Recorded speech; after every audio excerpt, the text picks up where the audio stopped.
Lieutenant Colonel Lincoln S. Farish here with my trusty pipe hawk, because where I'm at, stabbings are a real possibility. Power, trust, and loyalty.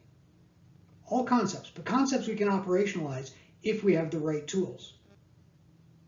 As always, these are my ideas, not DoD, US KPOC, or SWIC's. Lincoln S. Farish's ideas. Let's get going. Power, trust, and loyalty. How do they work? How are they combined? And how do you make sure that you don't trust the wrong person for the wrong reason and end up getting ambushed? Power. We define it as the ability to create change in a particular way. And there are three subsets of power. There's physical, patronage, and persuasion. Any one of which are enough to create change. But when all three are combined, you have the most success and the greatest ability to create change. For this, we're going to talk about power when used against the individual. And for the individual, power is defined as the ability to help or harm me. Now, it's a false dichotomy promulgated by Foucault, but for modeling purposes and the sake of discussion for this class, it's enough to get things going. Obviously, power is far more than the ability to harm and help me, and there's plenty of relationships that don't involve harm or help. But for the moment, we're going to go with Foucault's definition, the ability to help or harm. Trust is a firm belief in the reliability, truth, ability, or strength of someone or something. Behavioral psychologists mix it up and say trust is a belief in a probability that a person will behave in certain ways. They are likely to do this, they're less likely to do this, based on prior interactions. But the problem is, what happens if you don't have trust built up over time over multiple interactions? Then you got to make a judgment. You got to try and draw out, is the person safe? Is the person reliable? Is the person trustworthy? And like everything else, you've got to make that inference quickly, and you've got to make plans for what if you were wrong. If you don't, you may find yourself in a very bad situation. Loyalty is an external factor. It's just a strong feeling of support or allegiance to a country, philosophy, group, person, religious organization, anything external to the individual. The issue is, though, that countries, institutions, organizations, those are all abstractions. They're groups of people working together to a united goal. And it only takes a few people to either increase or decrease the loyalty people feel to the organization. If you have a toxic leader, it's a great way to destroy morale and cause people to feel much less loyal to the organization. If, on the other hand, you have people that are good and mentoring and trying to achieve the best for a company, say, then people are going to feel much more loyal towards that company. Now, there's a dark side to loyalty. Sometimes it's deliberately exploited, other times it's inadvertent. And with loyalty, there's usually a cost to the individual in the form of delayed payoff. If I do this now, I'll accrue a benefit later on. Now, the problem is, people sometimes have an assumption of a benefit that was never explicitly listed. If the boss comes to you and says, I have a hard job and I need you to do it, and you say, not a problem, boss, I can do it, but I want the promotion, and the boss agrees, you have a contract, you move out. But boss comes to you and says, I have a hard job, and you say, I'll do it, hoping that you will get the promotion. The boss has not agreed to give you that promotion. Still, people will get angry when they don't get what they believe is their reward, even though it was never explicitly listed. Another example is an unrequited crush. You think someone's great and wonderful, but they don't know who you are. So you start going out of your way to try and capture their attention, to get them to see how wonderful you are and why they should love you. People go down dark rabbit holes on this. And the problem you've got is there's a potential of regret and anger if expectations aren't met, regardless of whether those expectations are realistic. And there can be feelings of betrayal. You betrayed me because you didn't give me that promotion. You didn't give me the $5. Even though we never agreed to it, I feel I deserve it. Because you didn't do it, you betrayed me. Well, if you betrayed me, what's to stop me from betraying you? Behavioral psychologists, for the purposes of modeling, have trimmed down human interactions into three pieces that they call the game. Now, like Foucault, it's oversimplified to the point of being wrong, but it does provide a useful model to help understand concepts. So the game consists of three things: players, rules, and a payoff. An example would be, I say to Bill, hey Bill, paint my house, I'll give you $50. Bill paints my house, I give him $50. There's the players, me and Bill. There's the rules, paint my house, you get $50. The payoff, he paints the house, I give him $50. Boom. There is one example of human interaction broken down to very fundamental pieces. Now, the problem that you can run into is that if you think these games are continuous, you're making a mistake, because when the game is done, it's done until a new contract, a new game begins. If you come to paint my house, I cannot reasonably expect you to also work on my roof until we agree on that. So while you're painting my house, I can expect competency, I can expect you to do your best job, and then pay you, and you can expect from me prompt payment once you complete painting. I can't expect you, however, to start working on my gutters or my roof until we agree on that.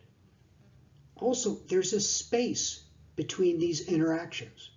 If I hire an interpreter, I can expect them to be loyal, to do their best to translate words for me, to keep my interests and the things I'm trying to accomplish as their goals as well. However, when the day is done, I cannot reasonably expect that person to be loyal to me, to look out for my interests, because I'm not paying them. To expect them to do that would be expecting loyalty that hasn't been earned. A typical logical fallacy that lots of people use is one called the gambler's fallacy. And that's an error in reasoning, where an individual believes that random chance is influenced by prior unrelated events. I got a crappy hand of cards, therefore my next hand will be good. I rolled the dice and they rolled really well this time, which means next time they're going to be terrible. They're unrelated. An example is if you flip a coin 5 times, 4 times it comes up heads. The odds of it coming up heads a 5th time are 50-50. Now you can figure out the probability of flipping a coin getting heads 5 times in a row, but each coin flip has an equal chance to be heads or tails.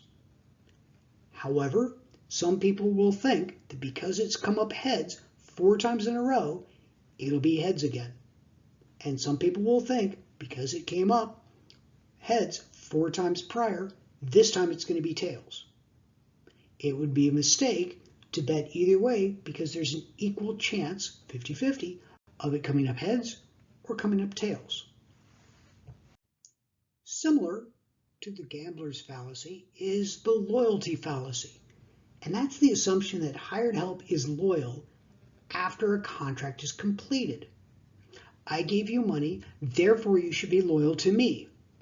I gave you a benefit, therefore your loyalty should extend beyond the contract.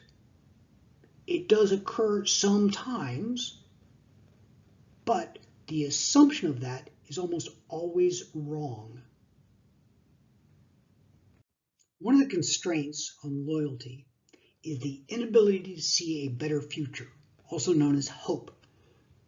So hope is just the belief that your future will be better than the present and that you have the ability to make it happen. And even in nice parts of the world, there are people who believe that their future is not going to be any different than their present, and that their ability to impact the future is non-existent. But you get someone in a war-torn, poorly governed, failed, or failing state, hope is a private and costly luxury, to misquote Henry Adams. So if there's no hope, there's a risk to hoarding benefits that, if you hoard them, save them for a rainy day, they could be lost. So the idea is you expend all benefits now to avoid this loss.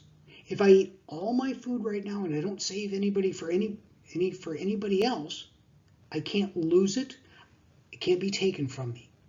If I get $5 and I spend $5 immediately, no one can rob me of my money. But that also means that acting now and spending all my resources now means that I have no future. Or at least I have no future that's different than my present. So there's some confounding factors when it comes to loyalty that constrain the duration or the depth of loyalty an individual may show. One is, say, a lack of faith. The U.S. is in a village. They're only going to be there for a while.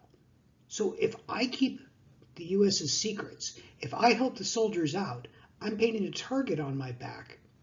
And the moment the U.S. soldiers leave, the bad guys may come after me. That would constrain the depth of loyalty and the length of loyalty someone would show the U.S. soldiers. Another one would be risk and reward. Both sides can give you money. However, if you betray the U.S., you can be locked up, potentially even executed. But the U.S. is not going to execute your entire family. Insurgents do not have that problem. They have shown many times in many different locations they are perfectly willing to slaughter an entire family as an object lesson. So the risk is much greater in assisting the U.S. than it would be in assisting the insurgents. The rewards are about the same. Another large constraint when it comes to loyalty, as expected by the U.S., is culture, because different cultures have different expectations of loyalty. They have different concepts of the proper duty of an ally versus an employee or a neutral. There's also a problem with the definition of betrayal. A common one that would be understood by most people in the West would be a norm violation by the perpetrator, regardless of whether the norm is commonly accepted in the culture or distinctive. However, that is a definition by where the actions of the perpetrator elicit a feeling in the victim, not necessarily what the perpetrator feels is a betrayal.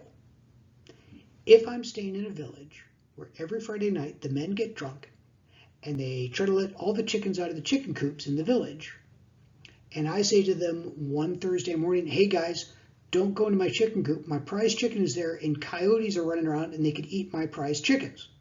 That night, they get drunk. They let the chickens out of the chicken coops the way they always do. Coyotes come and eat my prize chickens. I can feel betrayed that they went and they did something that they always do, even though I asked them not to. The problem is, I feel betrayed and they're looking at me like an idiot because that's what they do every Friday night, and they knew, and I knew that that's what they were going to do on Friday night.